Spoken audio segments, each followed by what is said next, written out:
Let's reflect on what's happened over the course of the last few days and what it means for our future and for our security, and perhaps what you can do about it. Remembrance Sunday, it's a big day, isn't it? Thousands of services taking place all over the country. It isn't just the cenotaph and the big city events, it's every village, in many cases even little hamlets, who have their own commemorations, thousands of them that take place. And yet, at 10:59 on Remembrance Sunday, a bomb went off in that car in Liverpool, in a car park at a women's hospital. The police are treating it as a terrorist incident. They're not sure of the motives. Was he trying to get to the cathedral in Liverpool just down the road, or was it an attack on the women's hospital? We don't know, but I'll tell you what we do know. We know that the man who was killed by that bomb that he was carrying, we know that he was what's called in the media a failed asylum seeker. Well, that means he was an illegal immigrant. He illegally entered the United Kingdom 7 years ago. He applied for refugee status and he was repeatedly refused. And yet, he wasn't deported, as he should have been. No, far from it. He was allowed to stay. In fact, we see lovely, happy, smiling pictures of him working in a pizza shop, and we're told he'd converted to Christianity. What a lovely, happy, young, smiling man. That's the impression we're being given from our media. Well, this makes me want to ask some very serious questions. Why are we just allowing people illegally to enter our country and stay here at all? Let alone, if they've applied through the system for asylum and been rejected, they should be removed immediately, and yet virtually no one is. And how is it he was working for a pizza chain? What protections are there in this country to stop firms paying low wages to people illegally living in Britain? It says so much about what is wrong with this country. Now, as a result of that, the government and Cobra, at their meeting for national security, have raised the threat level of more terrorist attacks to severe.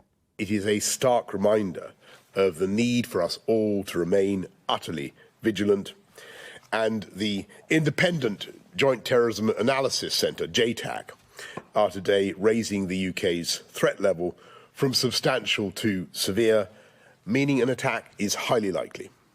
So we're all supposed to live on our nerves and watch what is going on around us. And the Prime Minister tells us we must remain vigilant. Well, ask yourself a question. Do you feel Boris Johnson is being vigilant? I don't, and here is why. So far this year, over 20,000 young males from the Middle East and many other parts of the world have illegally entered the United Kingdom in small boats across the English Channel. Over 20,000 young men so far. They are all undocumented.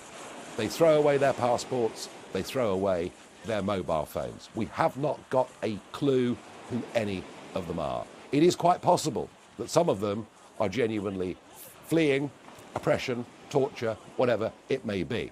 But what I think we're pretty certain of is they're nearly all coming here as economic migrants, probably to go and work in the illegal economy, which seems to be prospering in this country, and yet government, national and local, doesn't appear to want to lift a finger to do anything about it.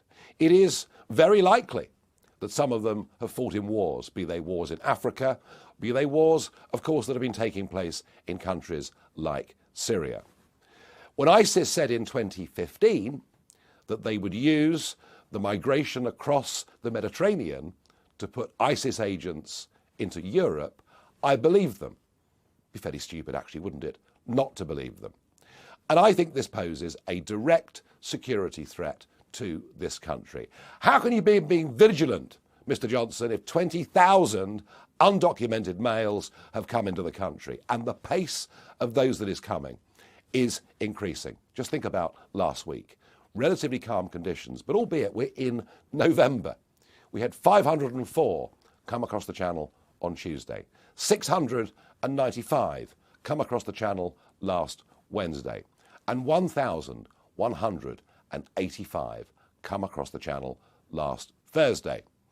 Yesterday, Monday the 15th, was very modest, only 105. Today, it's flat calm. I don't yet know what the number will be, but it'll certainly be somewhere between 500 and 1,000, if not even more than that. Priti Patel and others keep telling us we're about to do a deal, we're about to end all of this, but the French really need to start behaving. And the French fight back, and the French say, it's the Brits, they're being unreasonable towards us. It suits both sides to have a row. It suits Boris and Priti Patel to blame the French, rather than blaming their own weakness, since they've been in government themselves, running the show since 2019. And it suits the French to blame the old enemy for the best part of 1,000 years, because, of course, Macron is up for re-election. The fact is, the French do not offer 4-star hotels for those that illegally enter their country. And not just 4-star hotels and a regular change of the linen, but on top of that, free dental care, free health care, 3 square meals every day, a brand new mobile phone, £38 a week spending money, and a chance to work in the illegal economy earning cash only. And so far this year, of the over 24,000 people that have come, not one has been deported. And frankly, unless this government gets tough, not one will be deported. I said 6 months ago I thought 20,000 would come this year. I then upgraded that to 30,000. We're well on track for that. Unless we act, next year it could be 100,000. It could be a figure even bigger than that. This is out of control.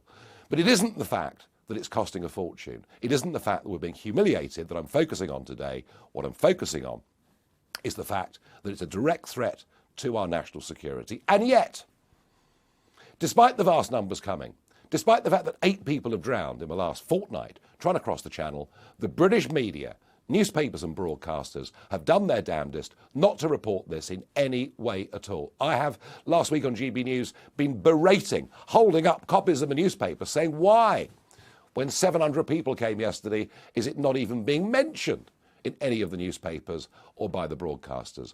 Over the weekend, they have finally caught up. But it's a conversation that nobody wants to have.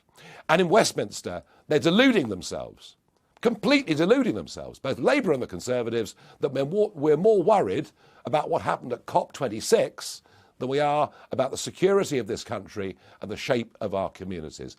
They are hopelessly out of touch. I'm really worried about the future of our nation, really worried about what we're doing. And I want you to act. We need to put as much pressure on our MPs on this issue. And it doesn't matter whether they're Labour or Conservative. They need to understand how we feel. They need to realise how out of touch they are.